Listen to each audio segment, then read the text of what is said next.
વડોદરામાં બરોડા ડેરીએ દૂધના ભાવમાં વધારો ઝીકતા ગૃહિણીઓનું બજેટ ખોરવાયું છે। આજથી અમલી બનેલા નવા ભાવ વધારાને કારણે સામાન્ય પરિવારોમાં ભારે ચિંતા જોવા મળી રહી છે।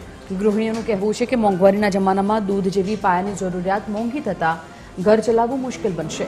પેટ્રોલના ભાવ વધારા કરતાં પણ દૂધનો ભાવ વધારો બજેટ કરતાં પણ વધુ અસર કરશે તેવી ભીતિ લોકો વ્યક્ત કરી રહ્યા છે।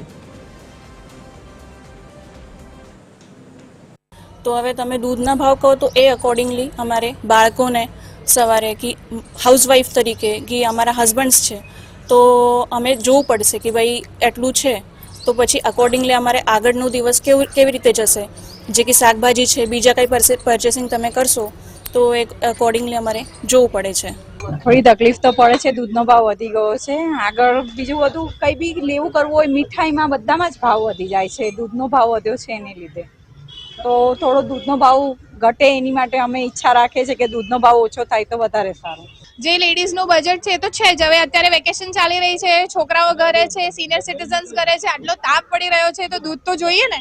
દહીં નહીં ખાઈએ તો હોસ્પિટલમાં પૈસા આપવા પડશે, તો એ પ્રમાણે તો એમને અત્યારે તો વધારવું જ ના જોઈએ। જે મધ્ય વર્ગ વાળા શું કરે, જે પ્રાઇવેટ જોબ કરે છે એ લોકો જે સેલેરી વધતી નથી અને બધી વસ્તુ પર ભાવ વધતો જાય છે,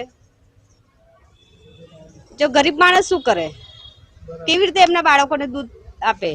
હમણાં દૂધના ભાવમાં વધારો થયો છે, ઘણી બધી બધું મોંઘું જ છે, શાકભાજીથી માંડીને બધું જ મોંઘું થઈ ગયું છે। તો હમણાં તો એવું જ છે કે શું કહેવાય, કેવી રીતે ઘર ચલાવવું એ થોડું અગવડનો પ્રશ્ન છે।